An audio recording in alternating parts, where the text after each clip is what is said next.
Hello ladies and gentlemen, Javier here with The Real Javier Novo, a channel, a platform, and a modality where we apply the principles of philosophy, spirituality, mysticism, and business to rapid lifestyle transformation. Please subscribe and like to our channel.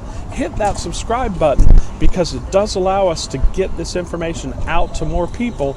It allows the algorithm to come to our favor so that we can touch as many lives as possible. And over the last week, I've gotten several questions on this topic, and I see a lot of this topic being discussed on the internet, and that is the seeming conflict and opposition between law of attraction and law of assumption. This has been an ongoing battle for a few years, and I wanted to weigh in on it and why I believe that there's a synthesis, why I believe that there's truly no difference, and why I believe that we can apply it all from different points of view and in different times to give our manifestations a power punch. And that's what we're all aiming towards, ladies and gentlemen. We're aiming towards making our life better.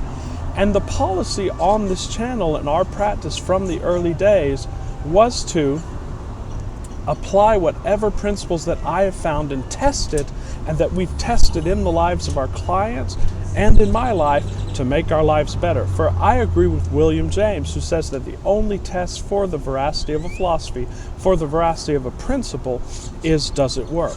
I'm a pragmatist and I'm an empiricist at heart.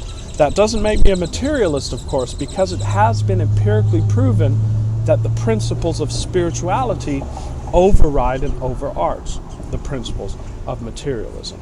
So of course we always go back to non-duality. So what does that mean right off the bat? It means that in any argument or any discussion, all of the sides are correct. That's right, because each of the sides has an element of truth to them, and each of the sides is of course on one stick or on one ground level.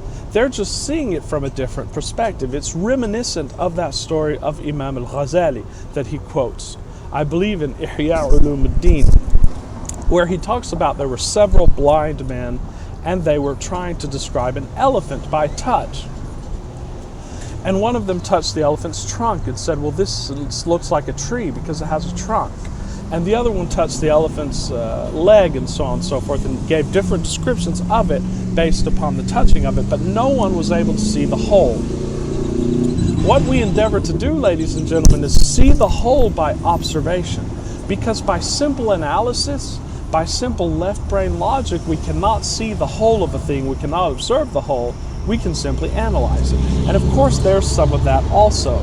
We apply both our right brain and our left brain in this channel so that we can have principles to apply. And that's the most important thing, ladies and gentlemen, application. So there are several dichotomies that we can use as an example. And of course, both sides are correct. It's like hard work and ease. And we switch through these modalities, perhaps on a daily or an hourly basis. And so, for example, we'll switch between hard work and ease. And of course, there are the seeds of ease and hard work, and there are the seeds of hard work and ease. And how do we know which one of these modalities to pursue and which one to sort of let go? Well, we know that by how it feels. So, for example, there are several days or several weeks where I will get caught up in the modality of hard work because at first I'm drawn through flow and it's fun. And so I'm drawn to start working on a specific project. But after a few days or a few weeks, I start working against myself by that hard work. I start to feel the energy drainage and the energy pool. So then I will switch back to the modality of ease. I will switch back to that modality of allowing it to come to me. But these two aspects are not two contradictory poles. No, rather they're simply two positions on a continuum. And of course there's no contradiction, there's simply a switching of modalities. That also goes into film rolls, where we can actually toggle film rolls. So for example, there's the principle that when you start, in the law of assumption and in the law of attraction, when you start to attain the state of what your objective or your intention is, the universe will start to show you its opposite.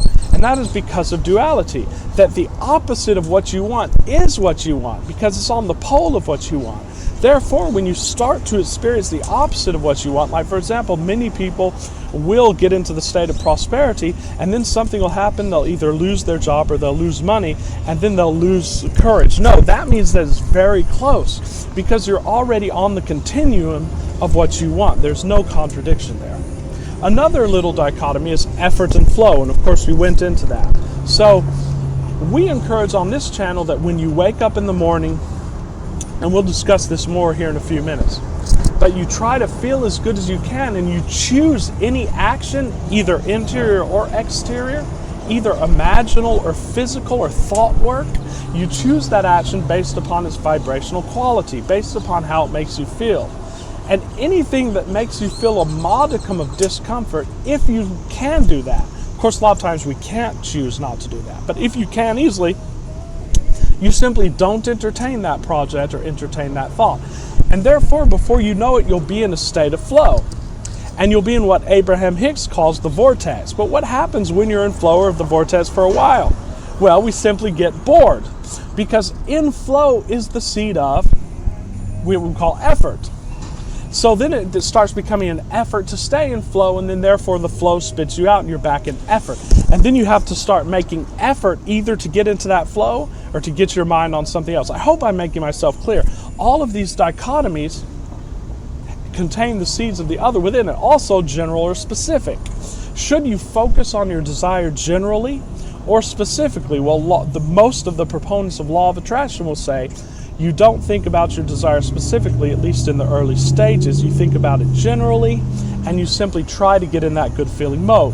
What we usually teach on our channel, although we teach both, because there's no contradiction, but we choose that you want to get as specific as you can about your desire, and therefore you can start focusing on that and start getting yourself into what we call state. But so there are these two different modalities, ladies and gentlemen.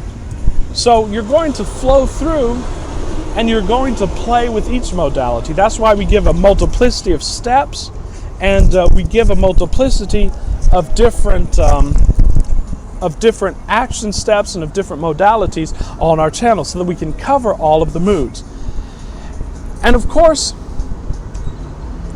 what determines all of this and what unites all of this? What's the standard that you can use to know which modality to follow in a given time? That's your mood and your emotional guidance system. Because both law of assumption and law of attraction meet in your mood and in your emotional guidance system. Because Neville Goddard talks about get into the mood. And he also talks about the amount of time that it takes for your desire to come to you on the outer is the amount of naturalness that you feel in its mental rehearsal or in getting into state. And that's why we train you to get into state on this channel. So that's all about emotion and all about mood. So the basic distinction, of course, is that law of attraction can be represented by Abraham Hicks. And as we said, all of these modalities include the others. That's why I think it's so funny that they argue with each other so much, and that there are different people on YouTube and on the internet who say that one opposes the other, because they don't. They're all on a continuum. So there's no duality. So what's represented by the camp of Abraham Hicks, who's an excellent spiritual teacher. Of course, I've been on the hot seat. I've attended many of her conferences. I've listened to their tapes for almost probably 15 years. This is represented by getting into ease, by focusing primarily on your emotional guidance system, on your feelings, and by waking up in the morning and trying to feel as good as you can, because what Abraham Hicks talks about is true. And that is, well, what you desire is your excitement or your highest excitement, because anything that you desire it for the feeling that you think you will have if you get there. So, according to the law of reversibility, if you feel good, then you're automatically in the vibration of your desire, because if you were out of the vibration of your desire, you wouldn't feel good. So therefore, try to feel good and you'll get to your desire, which is absolutely true. Now, the law of assumption side, and of course, attraction assumes then that your vibration will attract the other vibration, and your desire is separate from you. And that's true in the multiplicity. Remember paradox that we talked about in the early days of this channel. And that is that any seeming paradox can be solved by looking at different levels on that scale of being. The chart we made, that's a scale with divinity at the top and physicality at the bottom. So in physicality, of course, all of the laws of attraction apply. And that is that the like is drawn unto itself, that like vibrations attract. Of course it is, because there's more than one.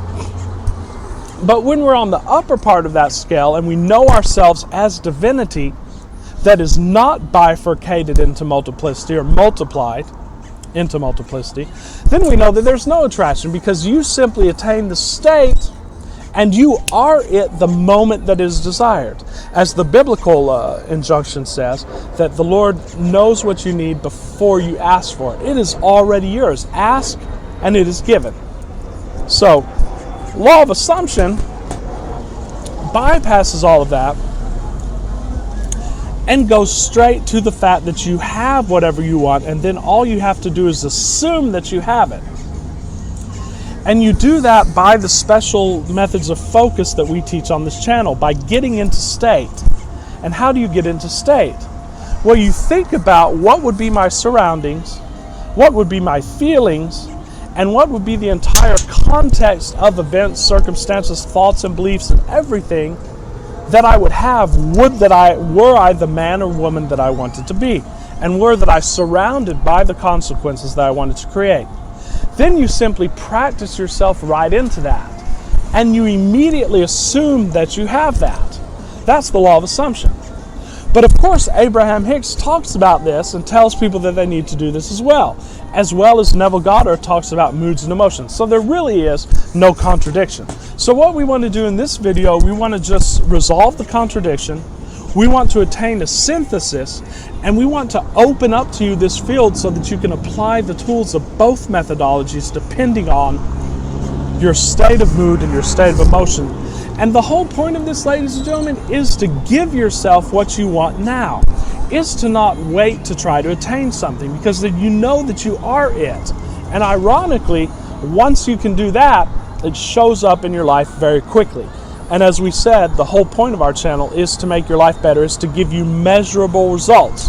This channel will give you results that you can measure on the physical, but that's only if you can take your attention off the physical just for a little while so that you can prove this to yourself. And once you prove this to yourself, ladies and gentlemen, your life takes off, and you never have to make effort to utilize this or to apply this, because it is applied automatically.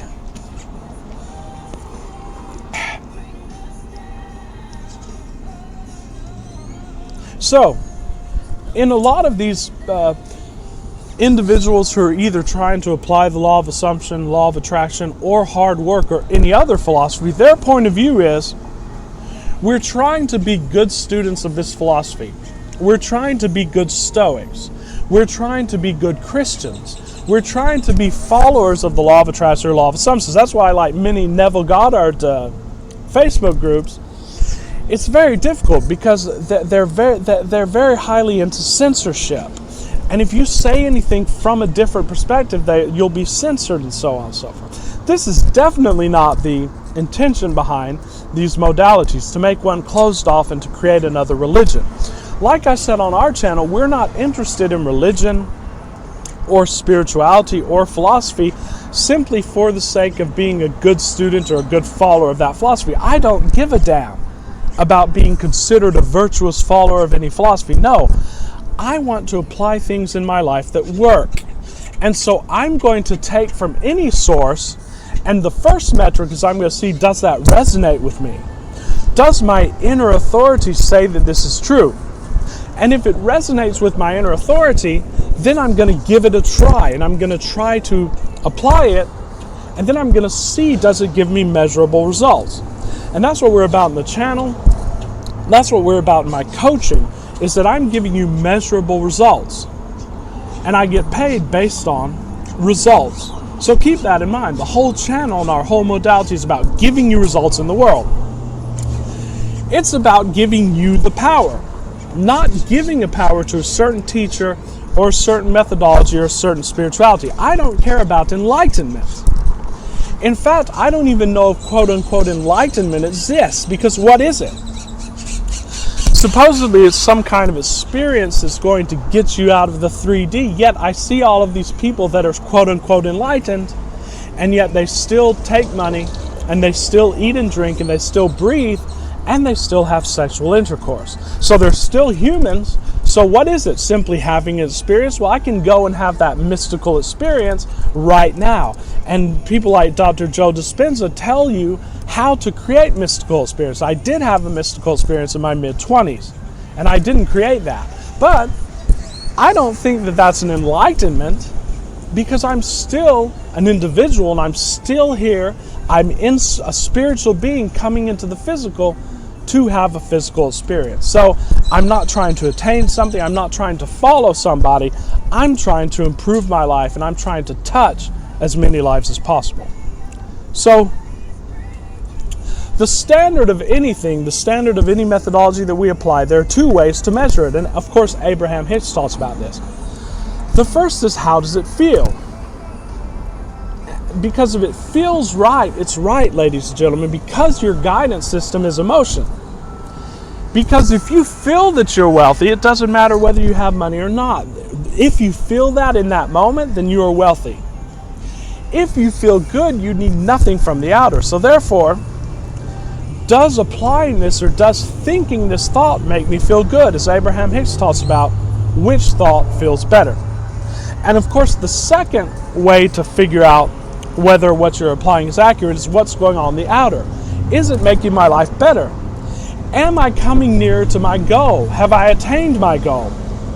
And of course, we have many testimonials from viewers of my channel and from my own life, which we can and will go into, which prove that this methodology works, ladies and gentlemen. So, that.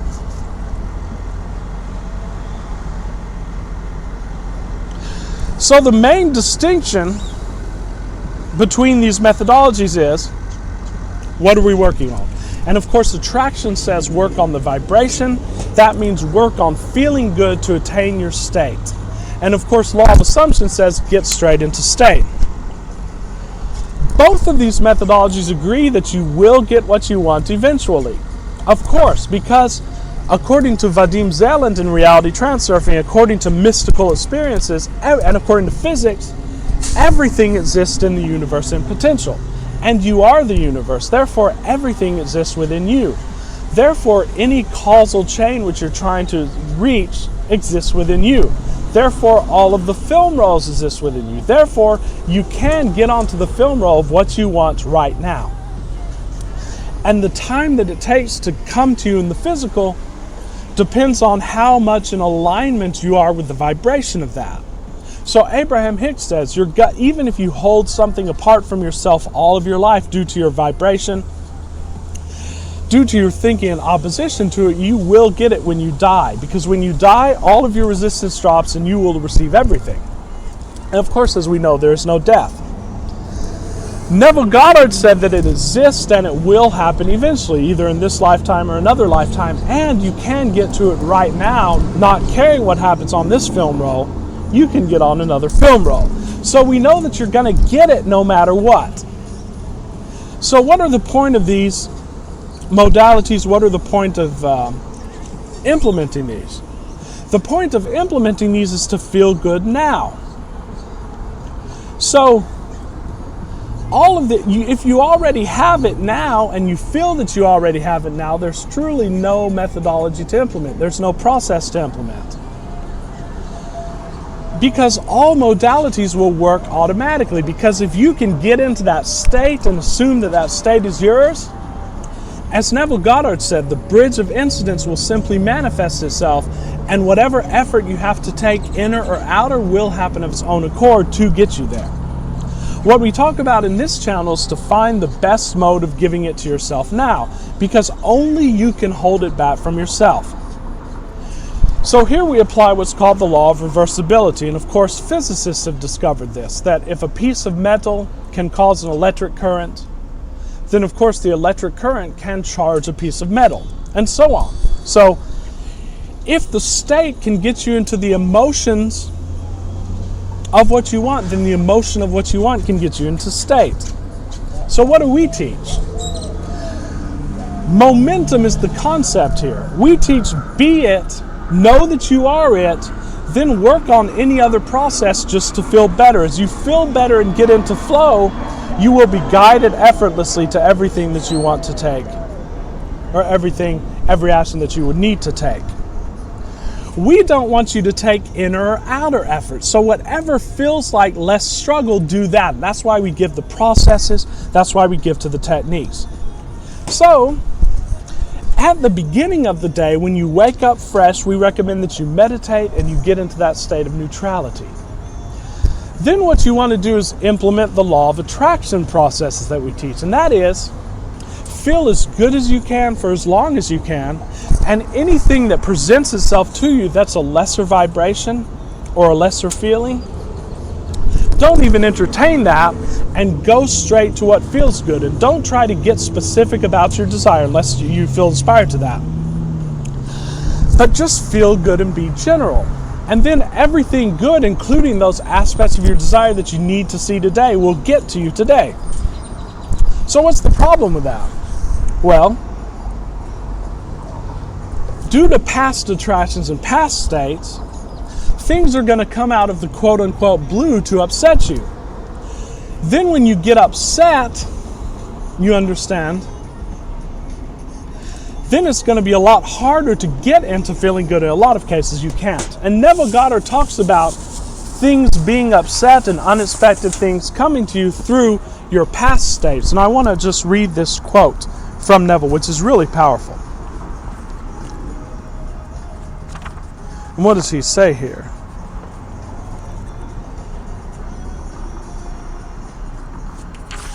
He's basically saying, this is from The Law and the Promise by Neville Goddard. He said, the perfect stable or static state is always unattainable. The end attained objectively always realizes more than the end the individual originally had in view. So whenever you attain an end, a whole plethora of other problems are opened up because nothing is static. This in turn creates a new situation of inner conflict. It's called living, it's called growth. Needing novel solutions to force man along the path of creative evolution. His touch is infinite and lends yonder to all ends. Today's events are bound to disturb yesterday's established order. The creatively active imagination invariably unsettles a pre-existing peace of mind. So, you're always going to have circumstances based upon past vibrations in your state that are going to disturb you. So say you did what we recommended, you meditated, you feel great, and then out of the blue your wife yells at you and there's a major situation comes up. Or a relative, God forbid, passes away. Or your boss yells at you or fires you. Well, it's highly unlikely now that you're going to get back into a good feeling thought or a good feeling emotion. You can try. And the better you get at applying these methodologies, the better you're going to get at bouncing back, and you can get back into that modality. But what if you can't? Right? If you're good at meditating, you can perhaps meditate. But there have been days, ladies and gentlemen, where I've gotten into a rut of bad feeling momentum, and the momentum was so great, no matter if I meditated, I couldn't get back to feeling good. And sometimes you just have to fall asleep, and then hopefully when you wake up, you'll feel good, because when you go to sleep, all momentum ceases, as Abraham Hicks talks about. But sometimes even then, depending on how bad the circumstance is, you won't be able to get back in that feeling. That's when you either give up, and that's good too, because eventually you will get there. Or you can start implementing the other process that we go into this channel, and that is the law of assumption. And how do we do that? So first of all, you end the struggle. You have to practice a certain psychological judo, because the struggle is stupid. Because if at that given time you can't feel better, well, it's stupid to try to feel better. So that's the first thing you do. You give up that struggle. Then you switch to this modality that we talk about, getting into state. And you realize that if the emotional resonance can cause the state, then the state will cause the emotional resonance. So you simply say, it doesn't matter how I feel, I already have it, I already am it, and then that's when you mentally rehearse yourself into that state, and that's what we teach on this channel. So you just simply get into that state and you don't care how you feel, because you can't feel better in that moment anyway. And then ironically, when you give up that struggle and you just say, okay, I feel how I feel, but I'm going to consciously choose to get into this state because I have the ability to do it, I have the choice to do it, and I am doing it. So then you will be in that state, then the feelings will follow. That's the way you get yourself out of that rut. So that's why we say, it doesn't matter how you feel, you already have this. So the whole point of these methodologies, the whole point of what we teach here, the whole point of why we draw from all these different philosophies like Stoicism, like law of attraction, like law of assumption, like Gnosticism, is so that you can basically give yourself what you want now. You're no longer a prisoner of the prison grid. You're no longer a prisoner of your feelings. You're no longer a prisoner of your thoughts. You realize that you can transcend them all and you're above them all.